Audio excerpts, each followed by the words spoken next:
The opposition has boycotted Parliament.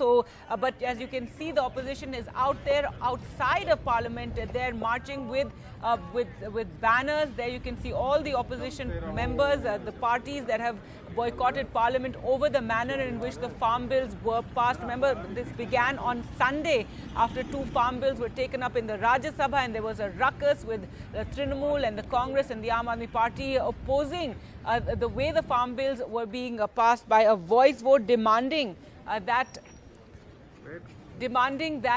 there be a proper vote.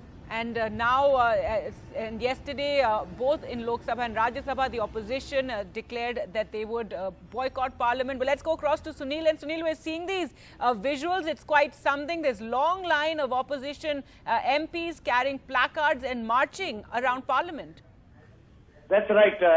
This is not the first time we have witnessed these kind of protests. But of course, in the given circumstances that the opposition is boycotting, these visuals definitely send a message as a day when Parliament is going to be adjourned sine die, when the government is pushing through legislation without the opposition present.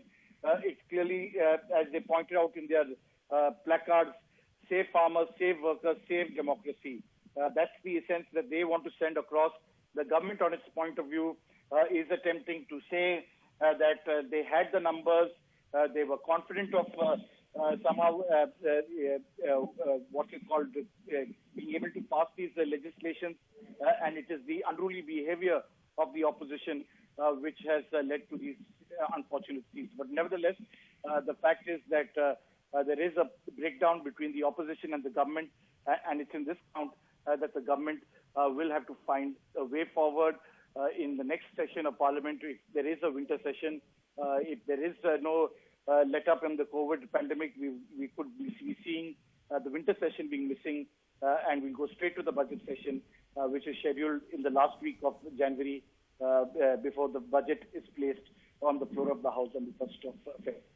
Right, we can see Ghulam Nabi Azad there marching and you know, they're outside of Parliament protesting with those placards. He will be going, Sunil, to meet with the President today evening. Yesterday, the opposition had wanted a meeting with the President, which didn't happen. They then sent a letter to him. And today, finally, this evening, Ghulam Nabi Azad will be going to meet with the President.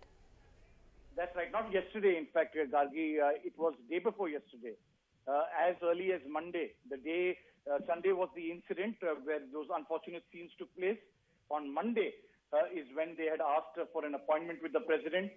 When they didn't hear from the President, they sent through a special messenger that 18-party delegation letter requesting him not to give his assent, telling him about the inappropriate behavior of the Deputy Chairperson, Mr Harivansh, and how unparliamentary practices were followed. Voice vote was taken when there was a clear demand for a division. And it's in that context that they've appealed to him. The President, as you're well aware, is part of Parliament. He's the head of Parliament, apart from the two houses, the chairperson of the Rajya Sabha as well as the Speaker of the Lok Sabha. And they've appealed to him now to give justice. But as we have been indicating, the file has been sent to him for his assent. And it's unlikely that he will hear the opposition, and he's expected to give his assent to the bills.